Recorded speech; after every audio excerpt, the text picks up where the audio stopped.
Ben ritrovati cari telespettatori, ben ritrovati anche i nostri ospiti, ve li presento subito, ve li ripresento perché li conoscete bene. Ben arrivata Ivana Fogo e Gino Ferraresso, entrambi del Dipartimento Sociosanitario dello SPCGL del Veneto. Buongiorno. E allora, quando abbiamo ospiti il Dipartimento Sociosanitario, sappiamo che parliamo di temi che riguardano molto da vicino tutti quanti voi. Più, chi meno siete tutti coinvolti, ovvio che ci sono persone che hanno problemi di maggior dipendenza dalla situazione sanitaria perché sono pluripatologici ed è un dato ufficiale a livello nazionale, ma parliamo in modo particolare dei medici di medicina generale. Torniamo su questo tema. Lo facciamo anche perché sono usciti praticamente oggi, anzi sono usciti recentissimo, oggi vengono stati in qualche modo ufficializzati, ma anche nei prossimi giorni, i dati dell'IRES Veneto sulla situazione della medicina generale. E allora vorrei un po' inquadrarla per capire, al di là dei dati, dei numeri che sono molto importanti, cosa ne emerge. Prego. Vuole incominciare, dopo entriamo nello specifico anche con Ivana. Allora, per spiegare meglio anche a chi ci segue, se vediamo la prima slide che abbiamo preparato e viene proiettata, partiamo da questi numeri fondamentalmente. E questi numeri è importante dire su cosa, da dove si parte, e cioè per esaminare qual è il bisogno poi di qualsiasi tipo di bisogni è fondamentale conoscere che calcolo si fa. Quindi c'è un calcolo a livello nazionale che dice semplicemente che c'è bisogno di un medico di medicina generale ogni 1200 assistiti. Questo è il calcolo che viene preso a riferimento in tutta Italia.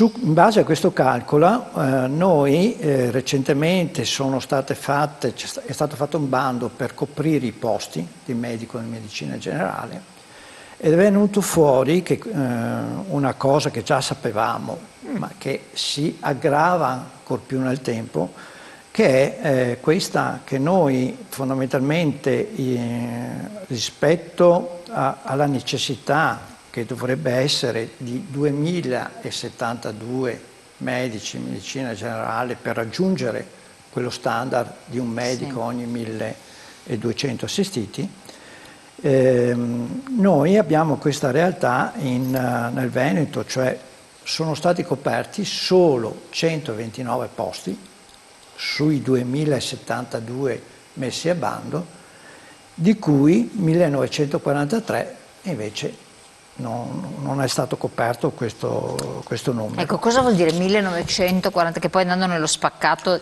dei vari territori, cioè se guardiamo l'URSS 5 Polesana, sono scoperti 119 posti rimasti posti, quindi vuol dire... Quindi non si rispetta quello standard di 1 a 1200, nel territorio polesano mancano 119 in base a questo standard medici in medicina generale. Solo nell'URSS polesana per esempio? Che in totale invece mancano 1943. Con situazioni più gravi, per esempio nell'URSS 6 Ugania 357 e l'URSS 9 Scaligera 339, giusto? Chiaro, che sono le USL poi che sono...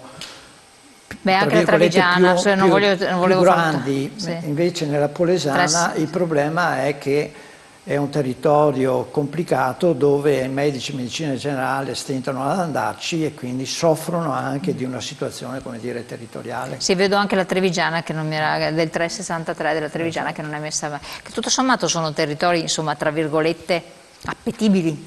Sì. Il vero problema, ma lo vediamo dopo, è scavare sulle ragioni per cui mancano. Esatto, perché se giustamente lei dice sì, ci può stare Dolomiti o Polesana, perché magari sono territori, immagino Dolomiti, uno deve essere un po' del territorio, conoscere, andarci a vivere non è così immediato, però il problema invece quando parliamo della zona della Marca Trevigiana o dell'URSS 6 o zona di Verona è un po' diverso. Se andiamo poi alla seconda slide, che allora capiamo un po' meglio sempre i numeri, prima di affrontare le criticità, i motivi. Allora abbiamo detto un medico ogni 1200 assistiti. In realtà quei 1200 è un punto di riferimento, chiamiamolo così, ottimale. In realtà il numero medio massimo che si dovrebbe avere per ogni medico è 1500.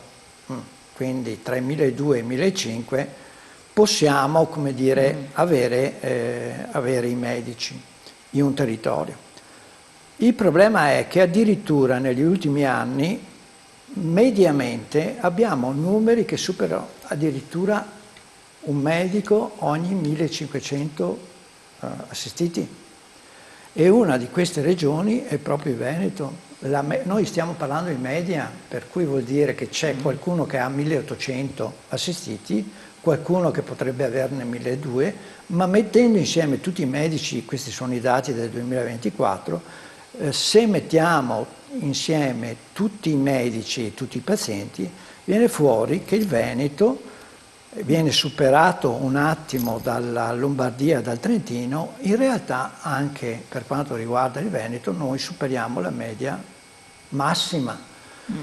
Non si deve superare, poi c'è un limite che è quello dei 1800 assistiti ogni medico, però dobbiamo sempre pensare che al di là dei numeri, chiaro che un conto è un medico ogni 1200 e quindi la qualità dell'assistenza è importante, no? Un altro conto è avere un medico ogni 1800 assistiti, vuol dire che il medico non riesce. Ma poi secondo me dipende molto anche dal tipo di assistiti, certo. Perché se sono assistiti nell'età giovanile, insomma in linea di massima, certo. Dai, quando uno passa dal pediatra al medico per un bel po' di anni, grazie a Dio, dovrebbe andarci pochino. Il problema è quando sono assistiti anziani, esatto. È quello il problema, persone che hanno pluripatologie. Purtroppo è che la media di età si innalza sempre di più e un po' in tutto il territorio, poi alla fine, perché poi la situazione è un po' questa. Alla fine abbiamo dato i numeri, quindi abbiamo una situazione complicata, difficile da affrontare. Anche perché ultimamente non è che questa professione del medico sia una professione attrattiva. Vengono per diventare medico in medicina generale, c'è bisogno di un percorso, e vengono fatti dei bandi annuali per questi medici.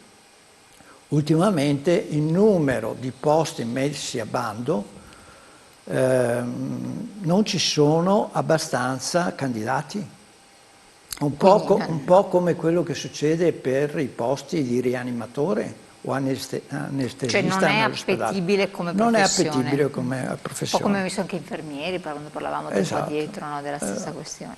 Se noi andiamo all'ultima slide, che magari adesso passiamo quindi al tema vero di oggi, no?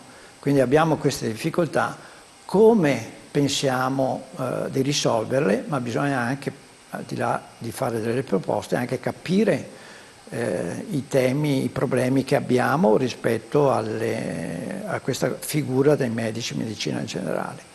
E qua gli argomenti sono diversi: accesso alla professione, borse di studio, burocrazia massimale, valorizzazione della figura del medico di base, nuova organizzazione, risorse maggiori e via dicendo.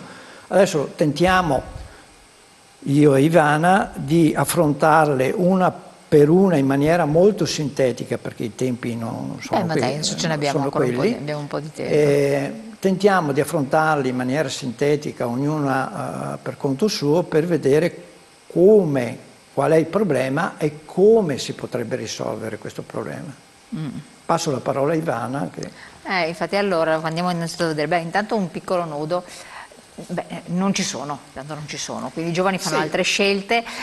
Io guardavo un po' la retribuzione media annua di un medico, non è poi così bassa, dai, in fin di conti, cioè non stiamo parlando di medici ospedalieri. Ecco, quindi è già quello, il tempo di lavoro, non è che il medico di notte corre continuamente come era una volta il famoso medico di famiglia che... non è un lavoro così angosciante, però non piace, non è di appeal. Sì, noi ci siamo, perché vanno affrontati, noi guardiamo i dati, vanno interpretati, ma poi bisogna entrare nel merito e cercare di capire qual è la cosa sta criticità che c'è succedendo, dietro. Ora, io non voglio andare indietro di tanti anni, però facciamo un passaggino su quello che è successo, no? Negli ultimi anni. Facciamo 8-9 anni fa, quindi un periodo lunghissimo. Perché è vero, come diceva Gino, sottolineiamola questa cosa, che questa professione fino a circa 10 anni fa era anche una professione attrattiva. Ora, abbiamo detto il percorso per diventare medico di medicina generale qual è? Non è come lo specializzando, come gli altri specialisti, che è un percorso universitario, 4 anni e più. Qui è un'alta formazione regionale, la regione mette a bando ogni anno un certo numero di borse di studio, ha sempre messo a bando, e erano 3 anni di formazione. Anche qua c'è qualche criticità, perché invece probabilmente i giovani medici preferirebbero che la formazione fosse uguale, che fosse un percorso universitario, ma qui si entra in un percorso più complesso che deve essere lo Stato che interviene, no? Ecco. No, qui la questione è che la Regione, lo diciamo di corsa, la Regione Veneto, secondo noi, ha fatto una programmazione non proprio così puntuale, una stima non proprio così puntuale, perché se andiamo a vedere le borse di studio messe a bando, cioè messe ogni anno, dall'anno 2014 al 2017 mettevano 50 borse di studio all'anno, no? Per formarsi, ma le richieste erano molto più elevate. Quindi 10 anni fa avevamo giovani laureati che chiedevano di fare questo percorso e venivano esclusi, e non è che 10 anni fa non si fosse visto che c'era il problema del pensionamento dei medici di base. Probabilmente si è pensato che non fosse così immediato, ecco. Quindi qui, attenzione, stiamo parlando di prima del Covid, perché il Covid ha insegnato, insomma, no, qualcosa. Quindi dicevo, 50 borse di studio, secondo noi assolutamente insufficienti. Però questo ha scoraggiato, dice lei, giustamente. Insomma, si doveva cominciare a prevedere che era meglio formarne di più, anche perché 50 borse.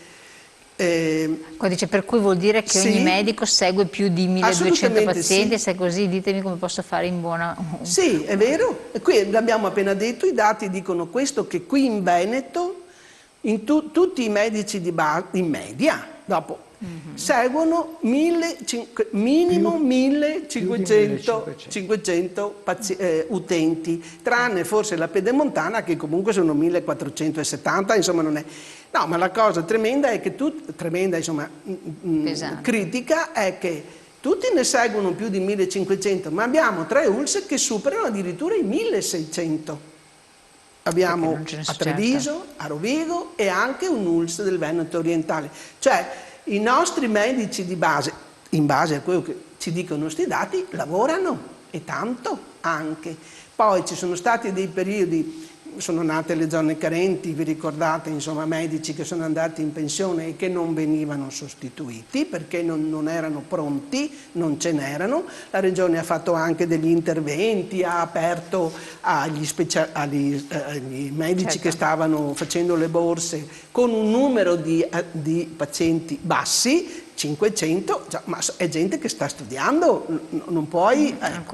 Ora va detto che la Regione è intervenuta anche e soprattutto quando poi è arrivato il Covid, si è visto quanto importante era, e dal 2018 in poi hanno cominciato ad aumentare i numeri delle borse messe a disposizione. Anche perché i fondi non erano tutti della Regione, anche il PNRR e anche lo Stato ha messo risorse economiche, per cui i numeri sono aumentati, ma abbiamo cominciato, se volete li diciamo, ma insomma abbiamo cominciato a vedere che dal 2019 in particolare si cominciava a mettere più borse di studio, ma i giovani medici hanno cominciato a partecipare sempre meno, cioè non coprivano tutti i posti messi. Perfetto. In particolare dal 2021 in poi questa situazione, ed ecco la ragione per cui ci troviamo con un numero di medici inferiore a quelli che sono a quelli che dovrebbero esserci, tenendo conto del massimale. Come diceva Gino, 1200 assistiti sarebbe l'ottimale, arriviamo a 1500, per carità, insomma comincia a essere un certo numero, ma soprattutto se guardiamo i dati vedremo che nei prossimi anni faticheremo ad avere il personale che sostituisce quello che va in pensione. È un'altra cosa importante. Ecco. Fermiamoci qua, pubblicità qualche secondo, poi torniamo insieme.